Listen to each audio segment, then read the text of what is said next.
Good morning. It is Thursday, the 19th of February. I'm Maeve McMahon, and this is Europe Today, your daily dose of European news and analysis, live here on Euronews. Coming up, US President Donald Trump is set to host his first official Board of Peace gathering in Washington today. Ahead of the meeting, which will take place at the US Institute of Peace, Trump, who will chair the board, described it as potentially the most consequential international body in history. The initiative has already, though, sparked strong reactions.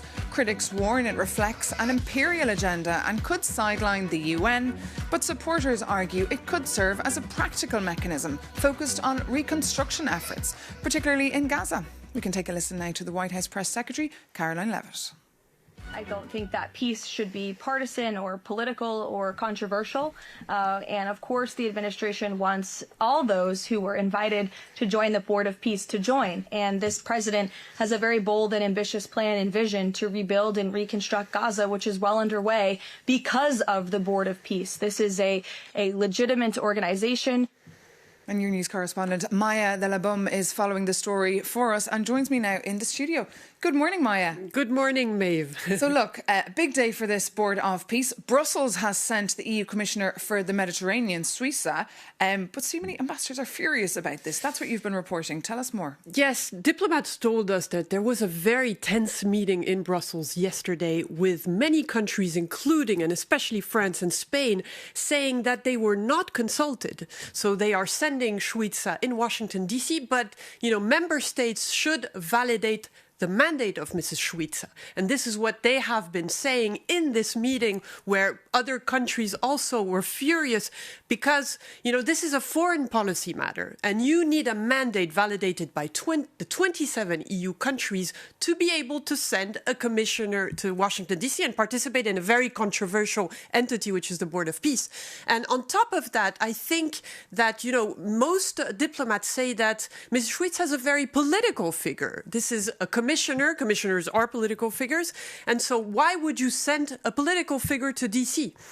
I mean, the idea for many member states and many diplomats who we spoke to said, we need a lower level person. We need a civil servant. We need a diplomat, not a political figure.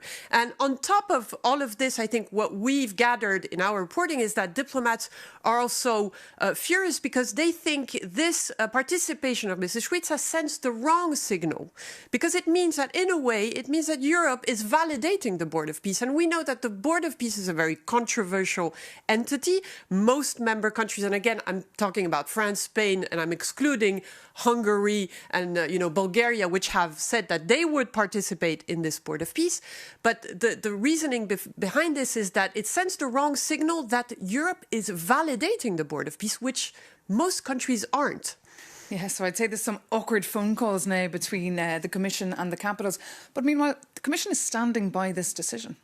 Yeah, the Commission is standing by this decision because they want to have a voice on this issue, on the issue of Gaza. You know that the European Union is the largest donor of aid in Palestine. It supports the Palestinian Authority. It has supported the Palestinian Authority for decades. And it thinks that, it should participate because this is an issue, this is a reconstruction of Gaza. And Europe should be involved in this reconstruction of Gaza. So what we hear from the Commission is we stand by because we are not joining the Board of Peace, but we need to have a voice. Otherwise, we will be excluded. And, our role in this region is crucial, as they tell us. OK, Maya Delabum, thank you so much for that live update. And, of course, to find out who else will be in Washington, D.C. for those talks, do check out yournews.com. But now, coming up, we'll be joined by Salomé Surabitschwili, a Georgian politician who served as the president of Georgia from 2018 to 2024. She was the first female to take on this role. Located between Eastern Europe and Western Asia, Georgia was plunged into a political and constitutional crisis after disputed elections that triggered mass anti-government protests. For its part, the European Parliament refuses to recognise the current authorities of the Georgian Dream Party and continue to see Salomé Surabitschwili as the legitimate president. So good morning. Good morning. Welcome to Europe Today. Lovely to have you with us. Thank you. So the big story for us, of course, here today is Trump's Board of Peace. If you were still in office as president, would you sign up? I think that I know that our neighbors have signed up, and I think that it's very important that the region, the Caucasus, stays united and stays present in all the formats where it can be, and especially for Georgia, it's very important to be a subject of international relations and not only an object, which unfortunately we have become in the past period. And what should the EU forgotten. do? You can see there's big dispute now in the EU about who should go and who should not. Well, that's their own subject, which I'm not here to comment upon. But I think that for a small country like Georgia, which is faced with one enemy, Russia, that we know how it behaves, it's very important to be present in all the formats where it can have its voice heard. And you were at the Munich Security Conference. Marco Rubio was also there, and he was describing the fact that the EU faces, or Europe faces, civilization erasure. How do you interpret that? Well, I think that it has been first of all, I was not at the Munich conference this year, but I think that it is not true.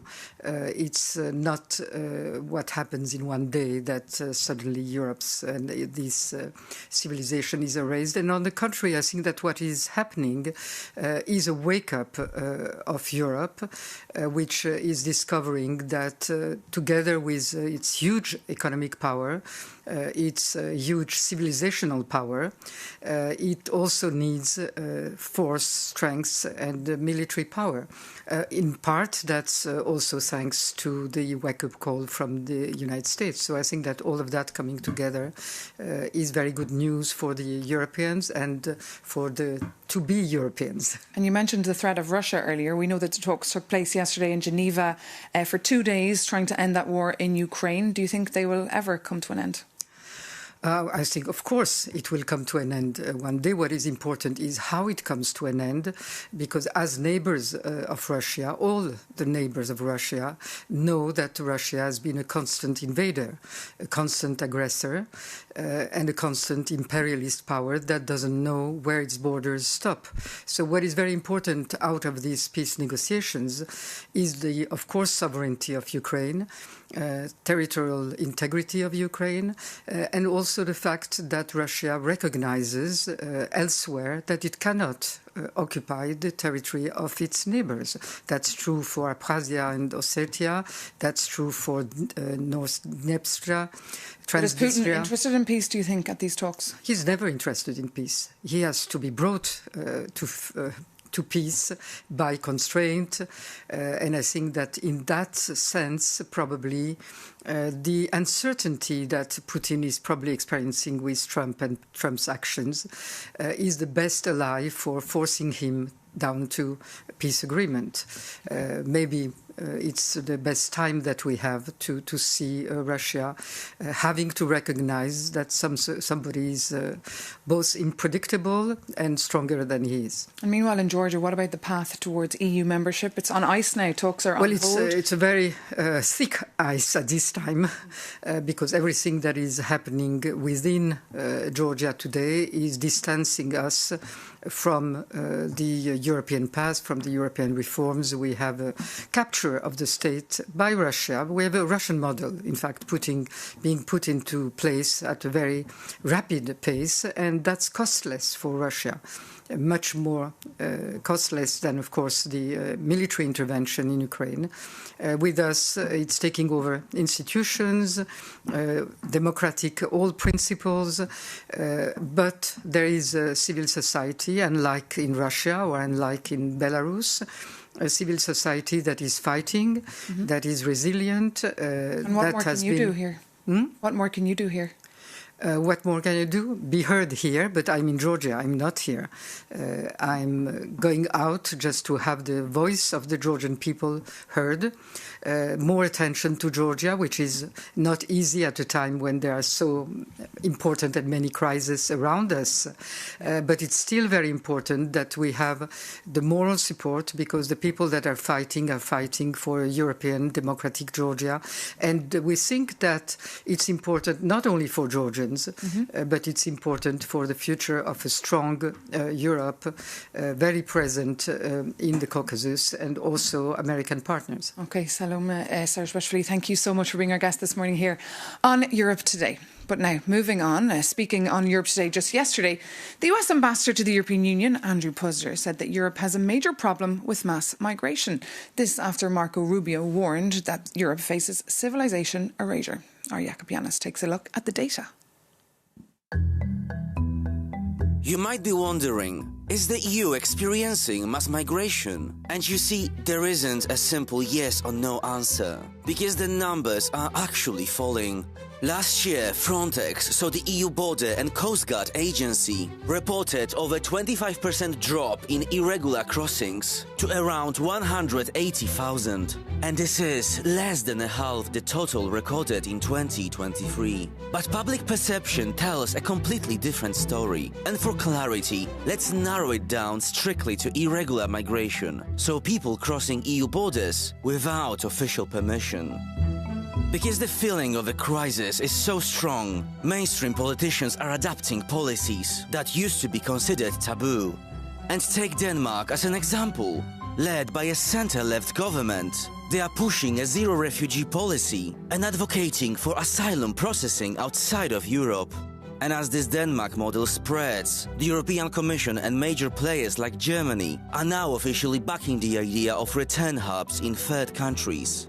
But this new approach is tearing the EU apart. And while the European Parliament just voted to allow deportations to unrelated third countries, Spain is going the opposite way. Madrid recently announced it will grant legal status to 500,000 undocumented migrants, and that raised strong reservations in Brussels, because papers in Spain might mean free travel across the Schengen zone, directly threatening the EU's strict new crackdown on irregular migration.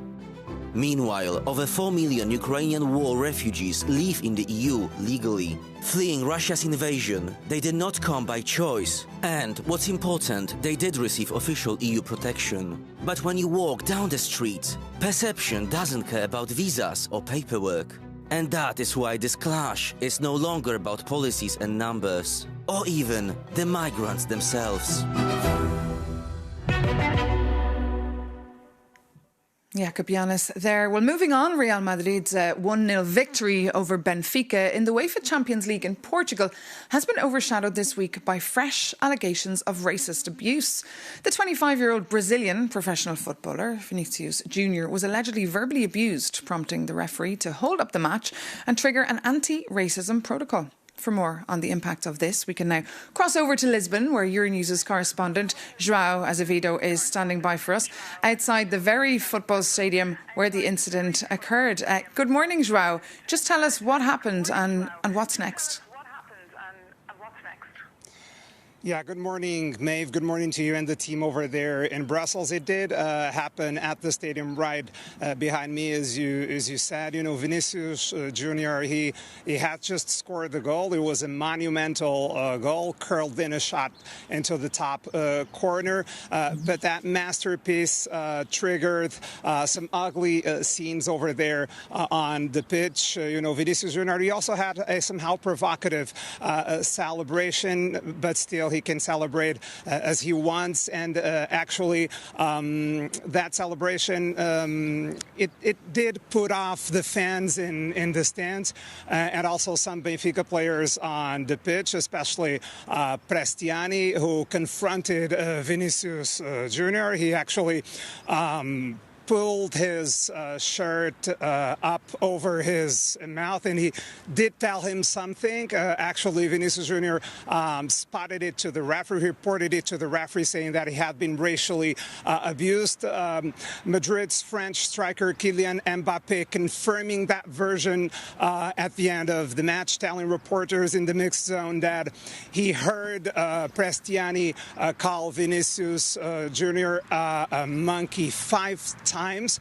Prestiani denied those allegations, with Benfica as expected siding with their player. And I'm going to quote a part of the statement the club put out. I think we can put it up on the screen now. Benfica reiterates that it fully supports and believes in the version presented by the player Gianluca Prestiani. The club now regrets the defamation campaign to which the player has been subjected. However, some football legends, including Thierry Henry, also Mick Richard, they did hit out at Prestiani's behavior, and there was also some sharp criticism coming from within Benfica circles. Take Luizão, for example, a former captain of the club. It's someone who made over 500 appearances for the club. He didn't pull any punches. He wrote on social media. I think we can also see that statement. This is what he had to say.